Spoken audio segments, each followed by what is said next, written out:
ഞാൻ എപ്പോഴും സാറിൻ്റെ എഴുത്ത് ജീവിതം മുഴുക്കൻ നോക്കുമ്പോൾ ആലോചിച്ചിട്ടുള്ള ഒരു കാര്യം, സാറ് വലിയ വലിയ സ്ഥാപനങ്ങളിൽ ഏറ്റവും ഹയസ്റ്റ് പൊസിഷനിൽ ജോലി ചെയ്തുകൊണ്ടിരുന്ന ആളാണ്. അപ്പോൾ ഒരു സാധാരണ സ്റ്റാഫ് പോലും ആ ഒരു ജോലി ചെയ്യുന്ന സമയത്ത് എഴുതുന്നത് കുറച്ച് ശ്രമകരമാണ്.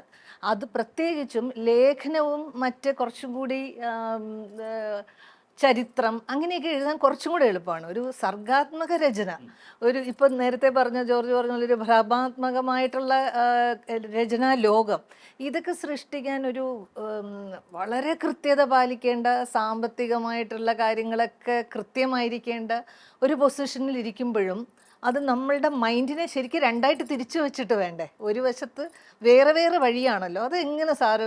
അത് എന്താണെന്ന് വെച്ചാൽ ഇത് എനിക്ക് പരസ്പരം എനിക്ക് പോലും അറിയാത്ത ഏതോ മണ്ഡലങ്ങൾ ഇത് പരസ്പരം പൂരിപ്പിച്ചുകൊണ്ടിരുന്നു. എനിക്ക് വാസ്തവത്തിൽ ഇതൊരു വലിയ റിലീഫാണ് തന്നുകൊണ്ടിരുന്നത്. കാരണം മറ്റത് വളരെ റിയലായ ഒരു ലോകം, യഥാതഥമായ ലോകം. ബാങ്ക് എന്ന് പറഞ്ഞാൽ യഥാതഥമായ ലോകം. അവിടെ തെറ്റുകൾക്ക് വകുപ്പില്ല, തെറ്റുകൾ അപകടം സൃഷ്ടിക്കും. മറ്റിടത്ത് കടന്നു കഴിഞ്ഞാൽ നമ്മുടെ അൺറിയൽ ലോകമാണ്, എൻ്റെ അടിമനസ്സാണ് എന്നെ നിയന്ത്രിക്കുന്നത്. പക്ഷെ അത് തരുന്ന വലിയ ആശ്വാസം, ആഹ്ലാദം അത് ചെറുതല്ല. അപ്പോൾ പക്ഷേ എന്നെ ഇത് കുറേയൊക്കെ തുടർച്ചയായ അഭ്യാസം കൊണ്ടായിരിക്കാം. ഞാൻ ബാങ്കിൽ പോകുമ്പോൾ ഒരു ബാങ്കുകാരനാകുന്നു, തിരിച്ച് വരുമ്പോൾ ഞാൻ വീട്ടിൽ കയറിയാൽ ഞാൻ ബാങ്കിനെ മറക്കുന്നു. സ്വിച്ച് ഓൺ സ്വിച്ച് ഓഫ് എന്നാണ് ഞാൻ പറയുക.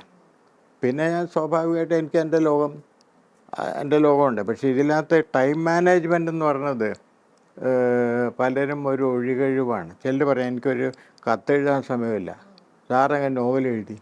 അത് ഒരു അർത്ഥമില്ലാത്ത കാര്യം. അപ്പം ഞാൻ ഉദാഹരണം പറയാം. അടയാളങ്ങൾ വളരെയധികം വായിക്കപ്പെട്ട നോവലാണ്. അത് എഴുതുന്ന കാലത്ത് ഞാൻ സൗത്ത് ഇന്ത്യൻ ബാങ്കിൻ്റെ ചെയർമാനായിട്ട് അവസാന 2 കൊല്ലം ഞാൻ ഡൽഹിയിലും പഞ്ചാബ്, ഹരിയാന, UP അവിടെയൊക്കെ ബ്രാഞ്ചുകൾ തുറന്നിരുന്ന ബഹളമായിരുന്നു. കുറേ 10-14 ബ്രാഞ്ച് ചടപടന്ന് തുടങ്ങിയ സമയമാണ്. നല്ല യാത്രയായിരുന്നു, തുടർച്ചയായ യാത്ര. അപ്പോഴാണ് ഈ അടയാളങ്ങൾ, അതിനിടയിൽ എഴുതിക്കൊണ്ടിരുന്ന അടയാളങ്ങൾ എൻ്റെ മനസ്സിലുണ്ടപ്പോൾ. അപ്പം നമ്മുടെ വെല്ലുവിളി എന്താണെന്ന് വെച്ചാൽ ഈ കഥാപാത്രങ്ങൾ നമ്മുടെ ഒപ്പം സഞ്ചരിക്കണം. കഥാപാത്രങ്ങൾ വഴക്കിട്ട് ഇറങ്ങി പോരുത്. അവിടെയാണ് ഈ നമ്മൾ സിനിമക്കാർ കണ്ടിന്യൂറ്റി എന്നൊക്കെ പറയില്ലേ, അതൊരു വെല്ലുവിളിയായിരുന്നു.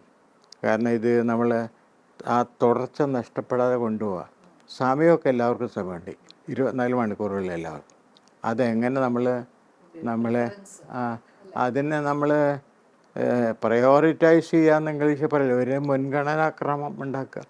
ഞാൻ അധികമൊക്കെ ഓഫീസ് ജോലി കഴിഞ്ഞ് വന്നാൽ എനിക്ക് എഴുതാൻ പറ്റില്ല, രാത്രിയൊന്നും പറ്റില്ല, ക്ഷീണമായി ഇപ്പം.